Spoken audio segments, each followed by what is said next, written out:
This video discusses display modes, sometimes called view modes, though they don't have anything to do with views. It might be worth watching Managing Content Types first. When we look at a list of nodes, such as the front page view or search results, we expect to see a smaller version of the full view that we see on the node page itself. A teaser, if you will. This is made possible with something called view modes. If you go to the Manage Display tab for articles, you can see tabs across the top showing that you're on default when you're configuring what displays, and there are a number of other view modes available. When we click one, say Teaser, we can edit this display mode to include what fields show up in the teaser and how they're formatted. What we do here doesn't affect the default or other view modes. There's a small difference between default and teaser for article, and that's that teaser shows the body as summary or trimmed.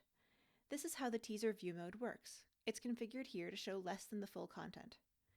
If you want to configure a view mode that you know exists but you don't see it in the list, go back to the Default tab and at the bottom, expand Custom Display Settings. Select the display mode you'd like to work with and click Save. Then it will show up in the top bar and you can configure it to your liking. To see this in action, our Dinosaur Ipsum article is quite long, but on the front page view, more on that views later, it displays as much smaller. Islandora works with view modes in a special way that I'll briefly mention here. We set up different view modes for different media viewers and switch between them using contexts.